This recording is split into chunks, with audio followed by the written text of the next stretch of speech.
so good. I hate this topic.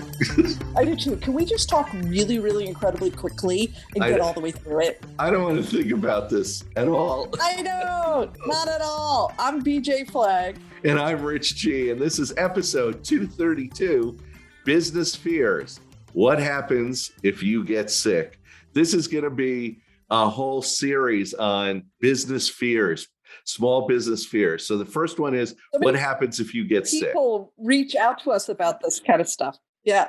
Well, leaving a corporate job to launch your business often means giving up benefits, including disability insurance, a safety net that provides a regular income if you're unable to work because of illness or injury.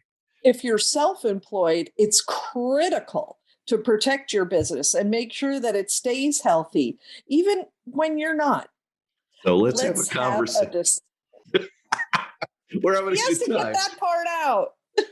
First action, stay healthy, work-life balance. Make sure you're not killing yourself with your business. Now, that's the first thing I say to every one of my clients. You need to have a good work-life balance, even though you have your own business. Too many people take pride in working long hours, 7 days a week in their business. That's just plain stupid. Don't do it. Yeah, and I can understand there's certain times of the year, maybe if you're an accountant or a tax preparer, you're going to work 7 days a week. But if you're doing that consistently all year after a number of years, and I understand if you're launching a business, you're going to have to put some heavy hours in. But make sure you make time to step away from your desk, get out, take walks, work out, read a book, do something. And most of all, get regular checkups with your doctor, your dentist, your dermatologist, all those incredibly special people, because that is your gold right there. You're talking about you. You are a critical piece of your business. And oh, by the way, we are not giving medical advice here. Okay. So please check with your physician. Exactly. But it's just critical. Stay healthy. The best thing you can do. The second action is get insurance. This is critical. The best insurance is the first action. Your health determines your eligibility and your price for most insurances. You want to help yourself by checking off that box. Yeah, and the type of insurance depends on how you look at your work-life balance.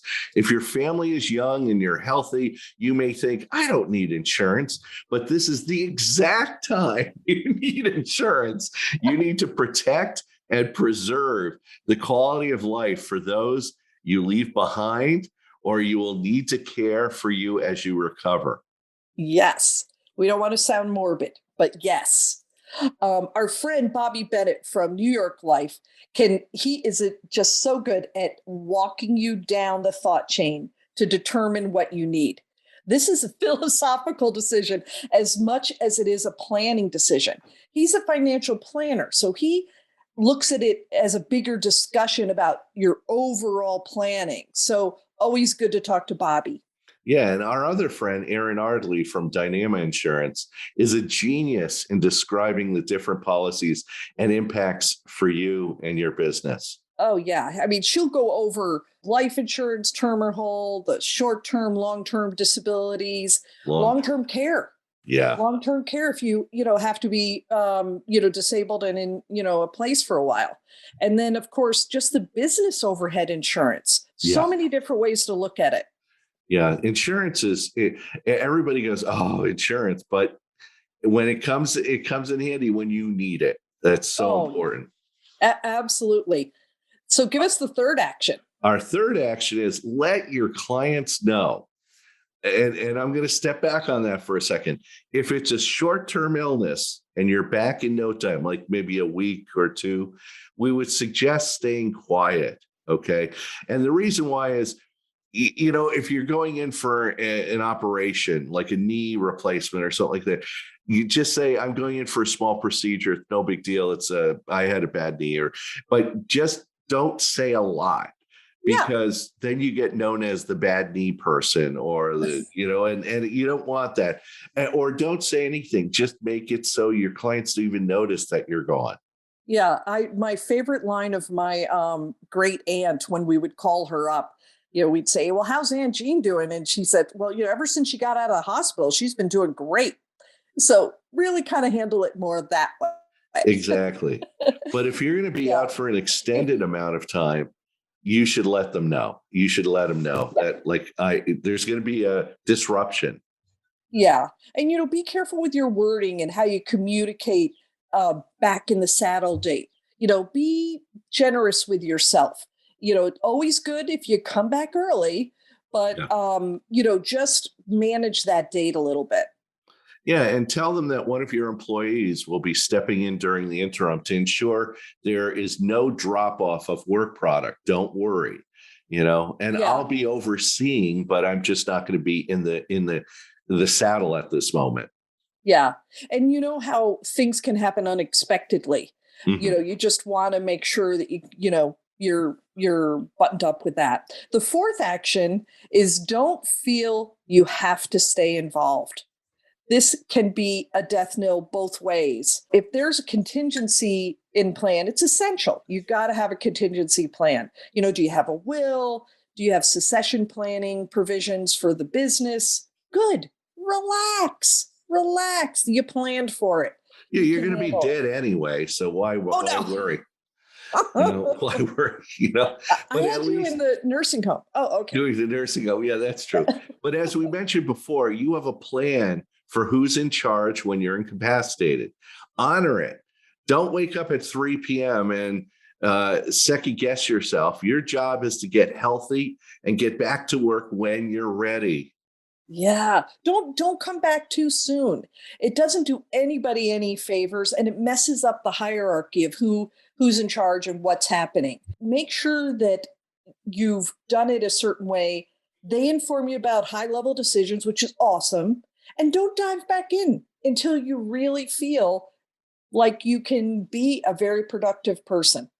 Yeah. And once you have your affairs in order, yeah, I know, I said it. Rest easy and just do the first action. You are important to both your business and your family. And that's the best thing that you could do is to look after yourself and stay healthy. Oh, absolutely. Tell us about our resource for today. Well, we have a different kind of resource. Instead of a book, reach out to us if you'd like to connect with Aaron at Dynama Insurance or Bobby at New York Life. We'd be happy to point you to them. They are like the best people to talk to about these topics. Absolutely. And for our promo today, if you're afraid to look at your financials every week and insurance sends you through the roof, you need Rich to help you build up the confidence, the planning, and the all the decisions that need to be made. Have a chat with Rich today at richg.com.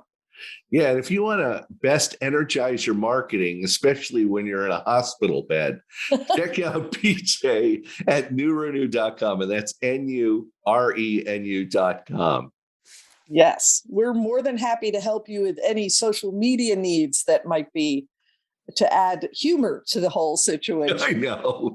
Definitely. This is the only way to deal with this morbid thing. Absolutely. Oh my goodness. Absolutely.